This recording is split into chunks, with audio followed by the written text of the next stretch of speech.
तीन बेटियां। सरिता के घर में तीन बेटियां थीं। दो नौकरी करती तो एक पढ़ाई। अरे दवाई खत्म हो रही है, कोई है जो लेकर आएगा? तभी बड़ी बेटी रिया आ जाती है। हाँ पापा, ये रही आपकी दवाई।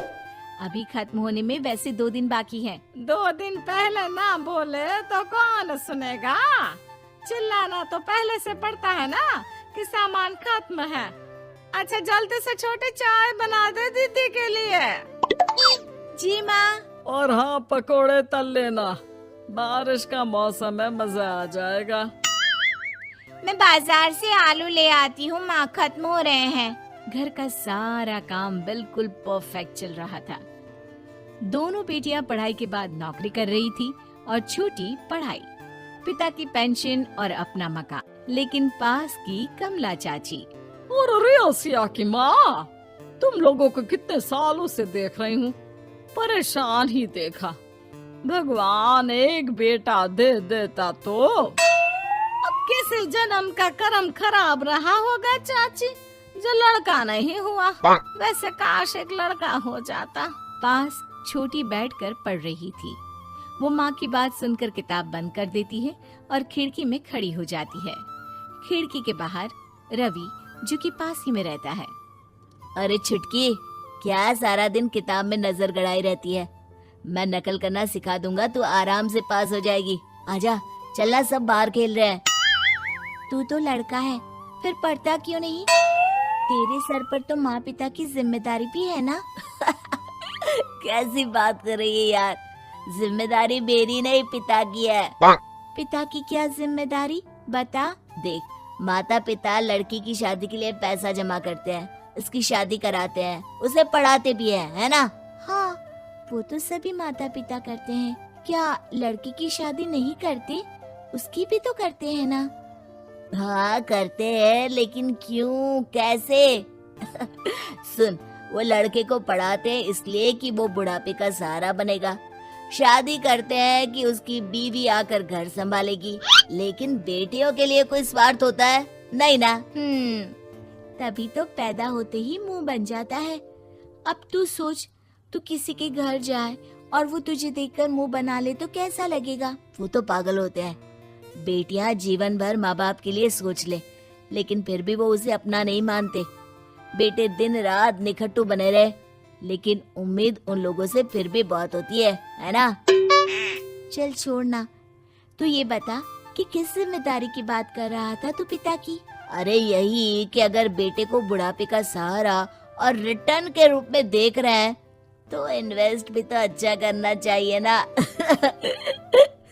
छुटकी समझ जाती है कि समाज की सोच क्या है और चाहे जो हो जाए उसे किताब बंद नहीं करनी। तभी वहाँ बड़ी बेटी आ जाती है।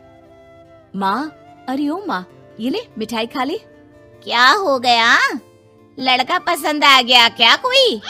भाई ऐसा हो तो मिठाई ना ही खिला, चली जाएगी तो घर कैसे चलेगा? अरे लड़की को क्या जीवन भर बिठाने का इरादा है? तू बता बेटी, किस चीज की मिठाई खिला रही है, क्या हो गया? अरे पापा, आपको पता है ना, जिस डॉक्टर के अंडर में मैं काम कर रही थी, उन लोगों ने मेरे काम को देखते हुए मेरी स्कॉलरशिप पास करवा दी है।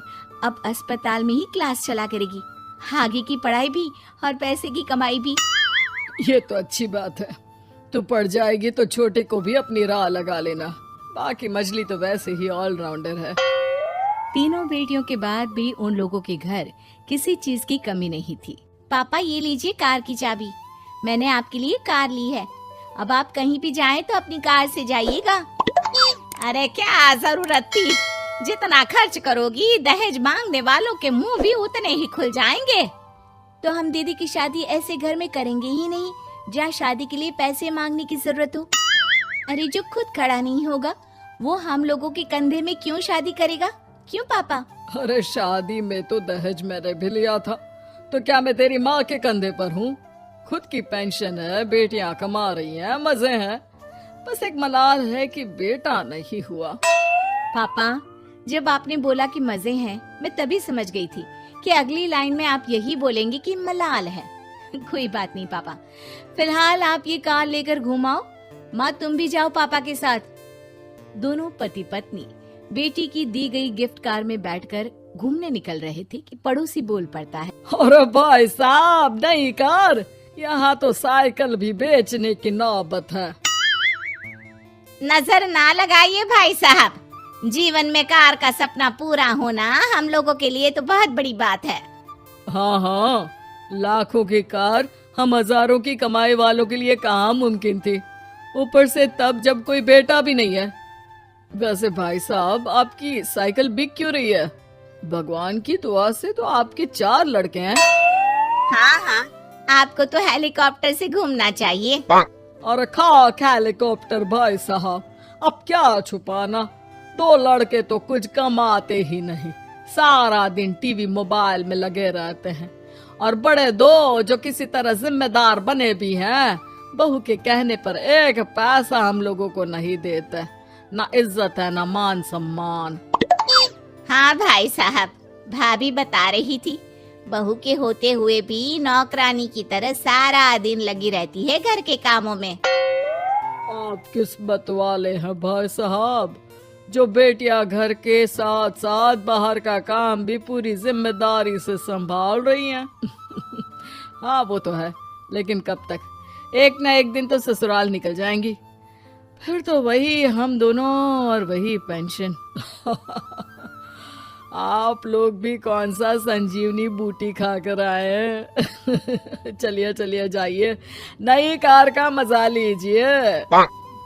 अच्छा ऐसा करते हैं, मेरी बहन के घर चलते हैं, काफी वक्त हो गया है मिले। दोनों बहन के घर जाते हैं, जहाँ उसकी बहन और उसका पति बैठकर चाय पी रहे होते हैं। अरे भाई भाभी, आज रास्ता कैसे भूल गए आप लोग? अरे हम तो फिर भी भूल गए, तुम तो कभी नहीं आते हमारे घर। अरे कोई आने का साधन भी नहीं है ना, अब बस से आना हम लोगों के बस की बात तो रही नहीं भाई। अरे दीदी, 2 कार थी आप लोगों की, कहाँ गई? भाभी वो तो जिसकी थी वो ले गया। मतलब? 2 बेटे हम दोनों से अलग हो गए हैं, अपनी कार ले गए, अब हम दोनों अकेले, खुद बनाना खुद खाना। भाई बहन के घर से मिलकर बेटी की गिफ्टेड कार में बैठकर निकल जाते हैं। काश हम लोगों को भी लड़का हो जाता।